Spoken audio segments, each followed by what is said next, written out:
नमस्कार मित्रांनो, मी ईश्वरी स्टोरी पॉईंटमध्ये आपलं स्वागत करीत आहे. खास तुमच्यासाठी आम्ही घेऊन येत आहोत रंजक आणि थरारक कथा. आमच्या नवीन कथा सर्वात आधी ऐकण्यासाठी आमचा चॅनल स्टोरी पॉईंटला सबस्क्राईब करा आणि नवीन अपडेट्ससाठी सोबतच बेल आयकॉन प्रेस करा. आज आम्ही तुमच्यासाठी घेऊन आलो आहोत प्रेमाचा खरा अर्थ उलगडणारी कथा कस्तुरी निषाद. लेखन हसीम नागराज, अभिवाचन दीपाली. कस्तुरी निषाद. निषाद एक टिपिकल मुंबईकर तरुण. मित्रांसोबत दंगामस्ती करणे, फिरणे, मस्त आयुष्याची मजा घेणे हेच त्याला माहीत होतं. आपण प्रेमात पडणं शक्यच नाही असं अगदी तो पैजर मित्रांना सांगायचा.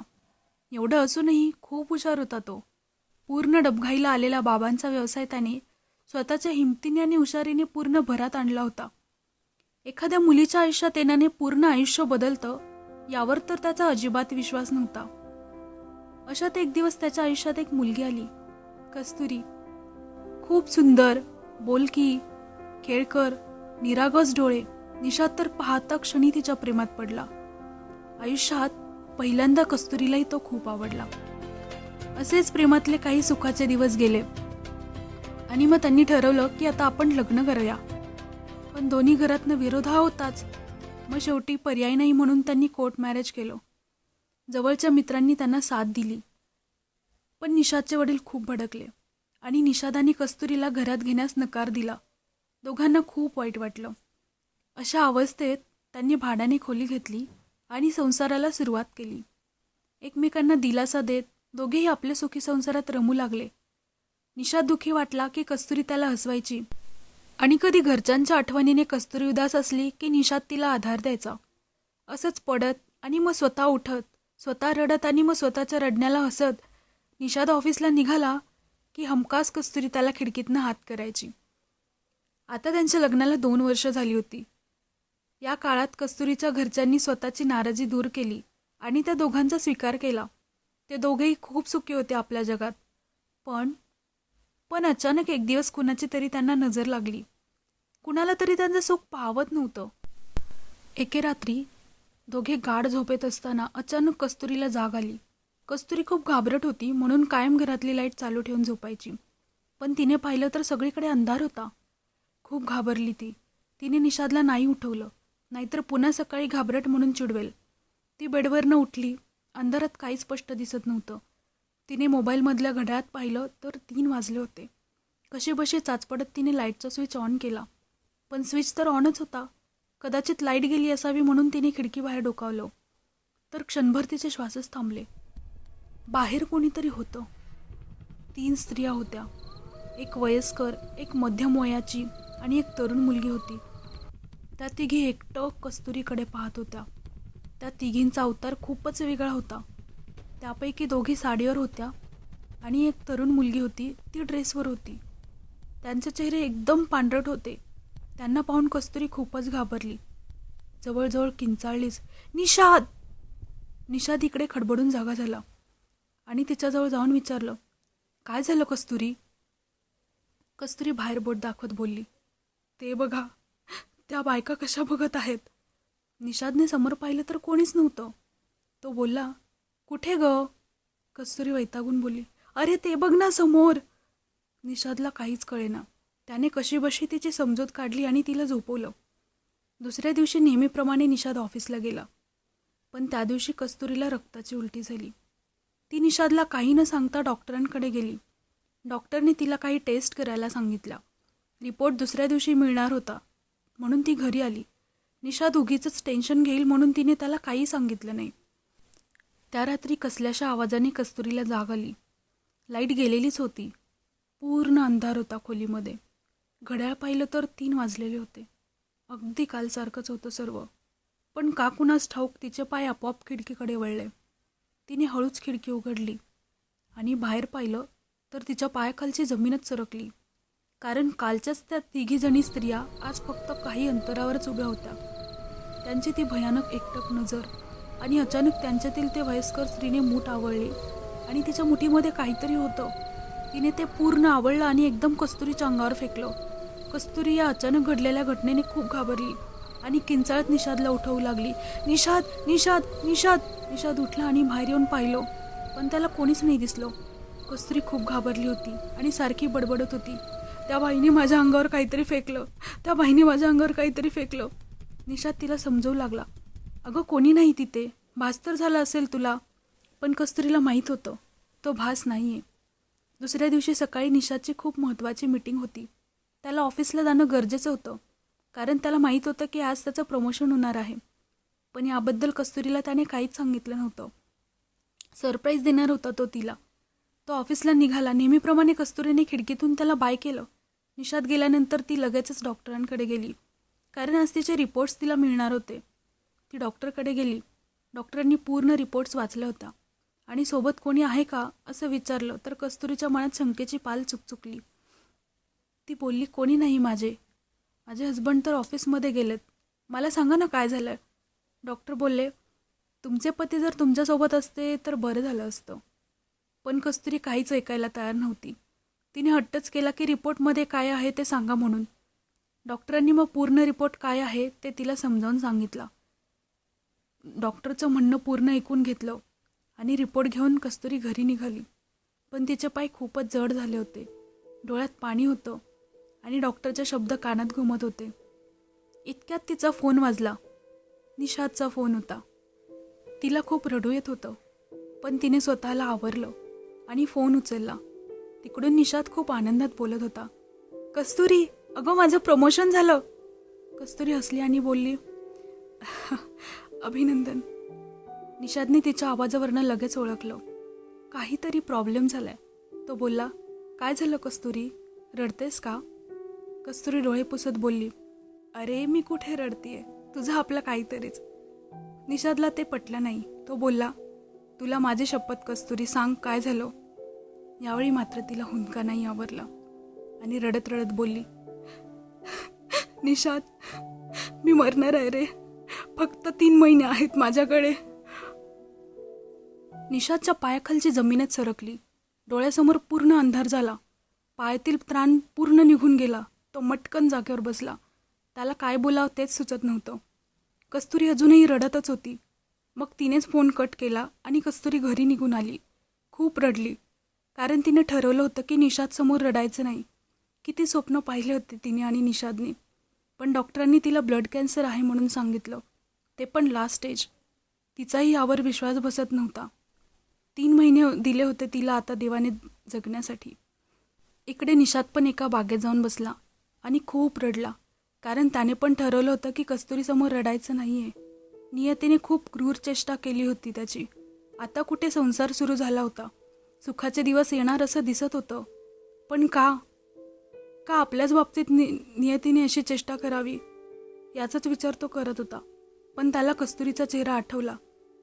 नाही, 3 महिने खूप खुश ठेवायचं तिला.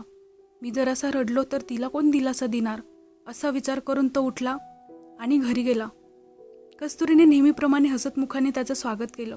दोघांचे डोळे रडून रडून सुजले होते, पण ओठावर उसणं हसू होतं. कस्तुरी त्याला बोलली, मरणं तर प्रत्येकाचं निश्चित आहे, यात माझा नंबर लवकर लागला म्हणून काय झालं. तसं पण मला म्हातारी होऊन मरायचं नव्हतं. आणि स्वतःच मोठमोठ्याने हसू लागली.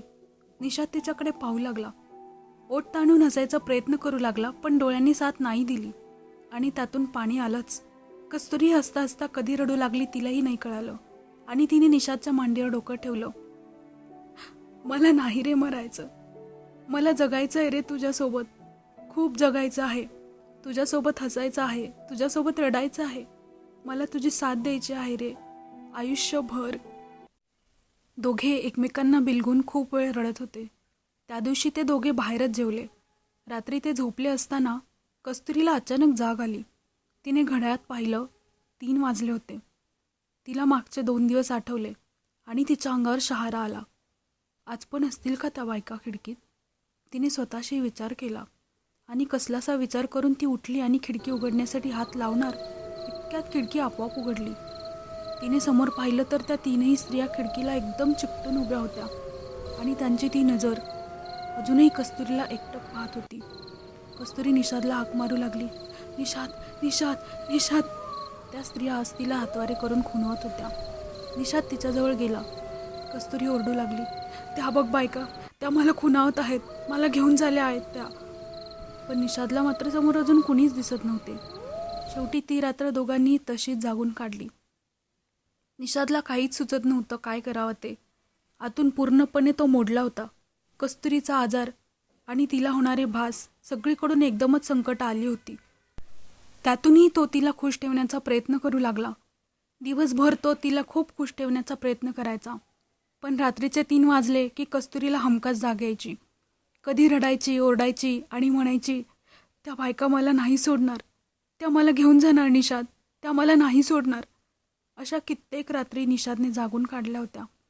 पण समोर मार्गही काही दिसत नव्हता. एके दिवशी कस्तुरीचे बाबा तिला घ्यायला आले. तिच्या आजारपणाबद्दल निषादने फोन करून सांगितलं होतं आणि तिला होणाऱ्या भासांबद्दलही त्याने तिच्या बाबांना कल्पना दिली होती. तिचे बाबा आले आणि तिला घेऊन जाऊ लागले. निषाद त्यांना स्टँडवर सोडायला आला. दोघांनीही हसत एकमेकांचा निरोप घेतला. निषादने सुट्टी काढून गावी येण्याचं वचन दिलं. कस्तुरी खिडकीच्या कडेला बसली होती.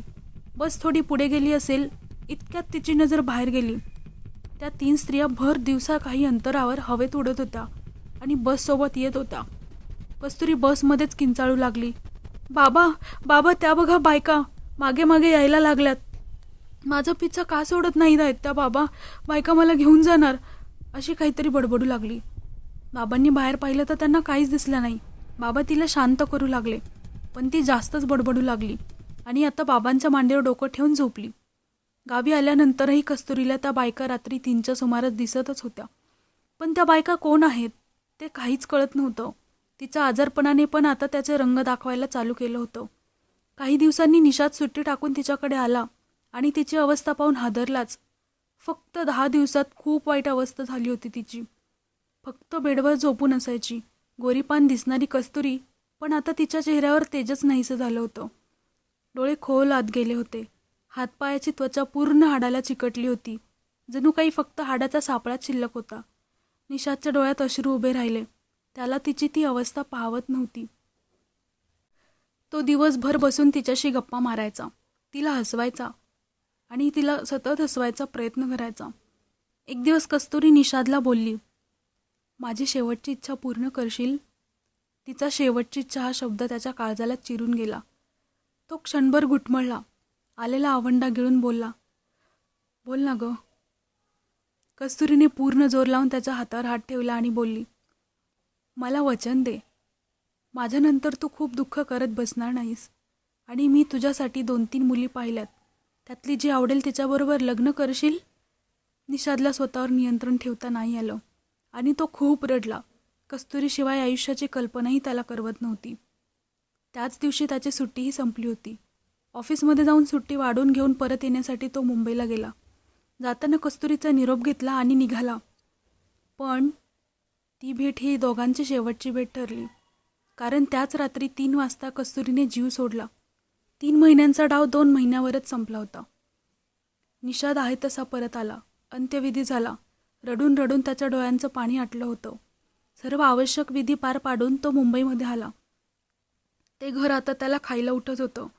त्या घरातली भिंती, पडदे, कस्तुरीने प्रेमाने सजवलेली प्रत्येक वस्तू जणू काही निषादला विचारत होते, कस्तुरी कुठे आहे? पण त्याचं उत्तर निषादकडे नव्हतंच. तो तसाच न जेवता झोपी गेला. अचानक त्याला जाग आली. घड्याळात पाहिलं 3 वाजले होते. पाय आपोआप खिडकीकडे वळले. त्याने खिडकी उघडून समोर पाहिलं तर त्याला धक्का बसला. कारण समोर 3 स्त्रिया उभ्या होत्या, हुबेहूब जशी कस्तुरी सांगायची. याचा अर्थ खरंच कस्तुरीचा बळी या तिघींनी घेतला होता का? आता या मला पण नाही सोडणार का? एका क्षणात कित्येक प्रश्न त्याच्या मनात आले. पण इतक्यात तिथे 4थी आकृती दिसली. काहीशी तेजोमय. त्या 4थ्या आकृतीच्या आगमनाने या 3ही आकृती जणू काही गायबच झाल्या. ती आकृती निषादला ओळखीची वाटली. कस्तुरी. हो, कस्तुरीच आहे ती. निषादने जोरात हाक मारली, कस्तुरी. आणि ती तेजोमय आकृती निषादच्या समोर येऊन उभी राहिली. हो, कस्तुरीच होती ती. आणि तिला पाहून निषादच्या डोळ्यातनं आपोआप अश्रू गळायला लागले. कस्तुरी बोलली, हो, त्या तिघींनीच माझा जीव घेतला. आणि त्या तुझाही जीव घेणार होत्या, पण मी तसं होऊ देणार नाही. निषाद रडू लागला. कस्तुरी, मला सोडून का गेलीस? मलाही प्लीज तुझ्यासोबत घेऊन जा ना. तेव्हा कस्तुरीचा आत्मा बोलला, हरीण आयुष्यभर कस्तुरीचा शोध घेत असतं निषाद, कारण त्याचा सुगंध त्याला येत असतो. पण त्या हरणाला हे कधीच कळत नाही की सुगंध देणारी कस्तुरी त्याच्यातच आहे. निषाद, तुझी कस्तुरी पण तुझ्यातच आहे. कुठेच नाही गेली ती. तुझ्या आयुष्यात कायम सुगंधी रूपाने ती राहील. कदाचित ती तुला कधी दिसणारही नाही, पण तिचा सुगंध नेहमी तुझ्यासोबत राहील. एवढं बोलून ती शांत बसली. निषाद काही बोलणार तोच ती आकृती तिथून गायब झाली. पण त्या दिवसानंतर कधीच त्या 3 स्त्रिया निषादला दिसल्या नाहीत. पण त्याला स्वतःतल्या कस्तुरीचा मात्र शोध लागला होता. समाप्त.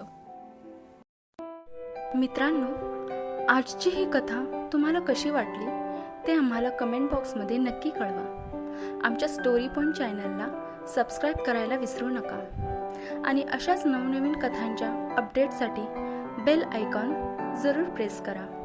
धन्यवाद.